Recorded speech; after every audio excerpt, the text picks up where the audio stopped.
Les petites retraites sont l'une des thématiques de cette campagne présidentielle. 1 million de Français de plus de 65 ans vivent sous le seuil de pauvreté et de plus en plus de retraités se retrouvent contraints de reprendre un travail. Nous avons suivi Jean-Marc, 70 ans, qui propose ses services de repassage ou de petits travaux, mais aussi Colette, elle a 71 ans, elle fait des animations au supermarché, vous allez voir, avec pas mal d'énergie. Reportage Yves Courant et Sophie Herbet. C'est son plaisir quotidien. Jean-Marc Deleberg a 70 ans et il s'est remis à la peinture il y a une dizaine d'années lorsqu'il a pris sa retraite. Penché sur ses toiles, il s'évade. Ça m'apporte de ne penser à rien d'autre qu'à la peinture.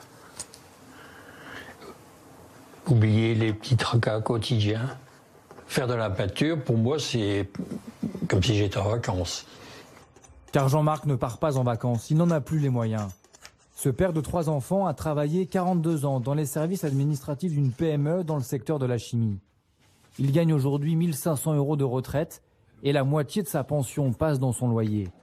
Vous rajoutez la mutuelle, les assurances et tout ce qu'il faut, il ne reste plus grand-chose à la fin du mois pour pouvoir aller faire les courses au supermarché. Une source d'inquiétude de plus en plus grande pour ce retraité, aujourd'hui divorcé.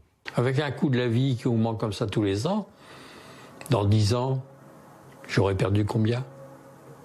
Comment je vais faire pour vivre? Et il faudra penser à la maison de retraite. Et vous voyez le prix horrible des maisons de retraite.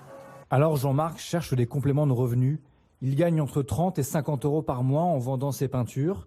Et ce jour-là, il dépose une annonce dans l'ascenseur de son immeuble. Il propose ses services pour du repassage ou des petits boulots administratifs. Au plus je vieillis, au plus je m'aperçois que c'est une chose qui va devenir indispensable de trouver un petit boulot pour compléter les revenus. Il a aussi déposé une annonce sur un site spécialisé dans le travail des seniors. C'est Valérie Gruot qui l'a créé. Chaque jour, elle reçoit environ 150 nouvelles offres, en très grande majorité des retraités. Là, j'ai une annonce d'un monsieur qui s'appelle Antoine, qui est auto-entrepreneur, et qui nous dit justement qu'il est disponible pour tous travaux de plomberie, électricité, dépannage, peinture, carrelage, etc. Et il précise qu'il a besoin de travailler. Fin 2014, près de 550 000 retraités touchaient le minimum vieillesse.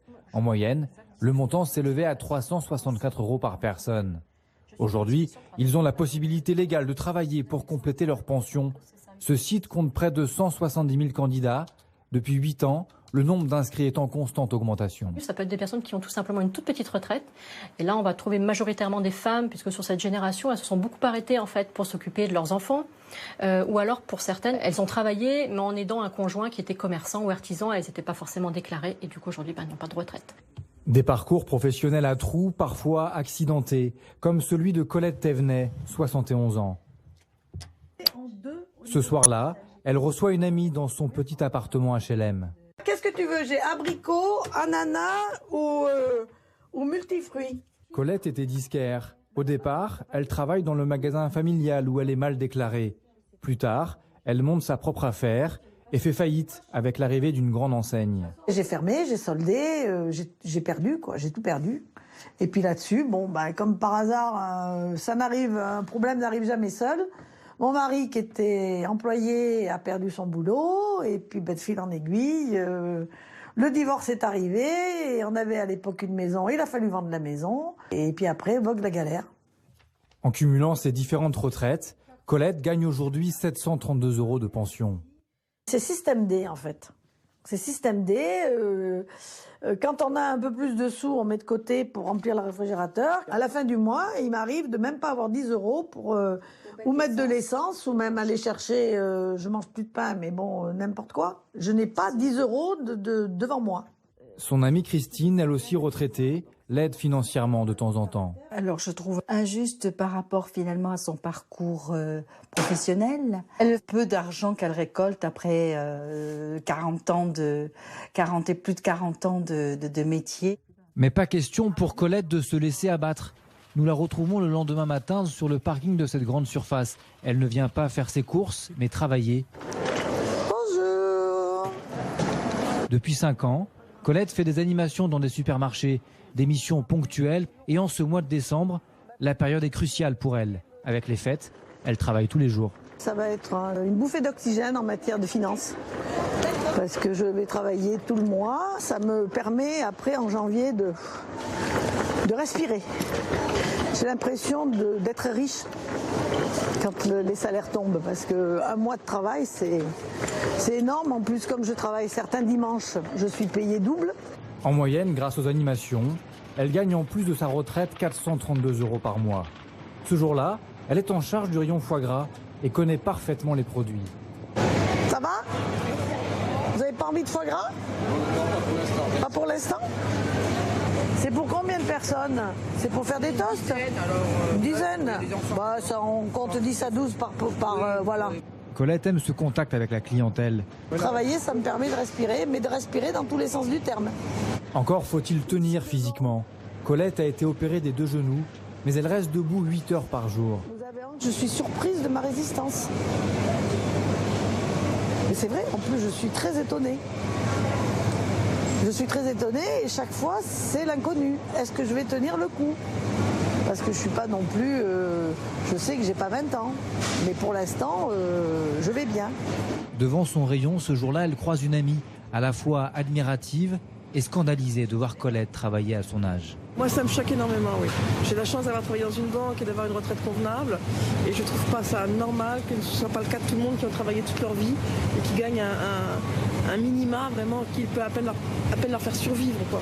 Ils sont obligés de travailler encore à cet âge-là. Survivre, c'est le combat quotidien d'Alain Lafont. Allez, allez. Nous l'avions rencontré en juillet dernier. Avec Thierry, ils viennent ce jour-là récupérer chez des grossistes des fruits et légumes invendus destinés à la destruction. Il y a une ratatouille en vue. Regardez, une belle ratatouille. Des invendus triés et redistribués ensuite à des gens comme Alain en situation de précarité. Parmi eux, beaucoup de retraités. C'est les bonnes, celles-là, Marie. Dès qu'elles sont un peu molles, c'est foutu. Pas la peine de garder. Pour Alain, se fournir ici lui permet de manger à sa faim et ne pas payer la nourriture est une aubaine. Encore 2 carottes. Et c'est ne pas avoir le souci de dépenser pour acheter. Parce que dépenser, pour moi, c'est un mot qui est assez compliqué. À 61 ans, il n'a pas encore droit à sa retraite. Divorcé, père de 3 enfants, il touche 460 € de RSA chaque mois. Obligé de compter chaque euro, jamais de dépenses superflues, même en voiture. On fait que des trajets utiles. Un trajet utile, c'est un trajet où je vais faire 5 ou 6 endroits ou 4 endroits différents. Je vais rentabiliser mon trajet. Alain était dessinateur dans le secteur immobilier. Licencié il y a 5 ans, il n'a pas pu retrouver du travail. Et il s'est enfoncé dans la précarité et dans la solitude. Il m'arrivait souvent à une époque de dormir pour laisser passer le temps plus vite. On n'a pas envie de sortir, on n'a pas envie de montrer qu'on n'a pas d'argent. On n'a pas envie de montrer qu'on est rien. Et tout ça, on perd des amis, on perd plein de choses. Venir avec d'autres récupérer des légumes lui a permis de retrouver une vie sociale. En septembre prochain, il touchera sa retraite, environ 1 300 € par mois. Mais d'ici là, il faut tenir. En France, près d'1 million de retraités vivent sous le seuil de pauvreté.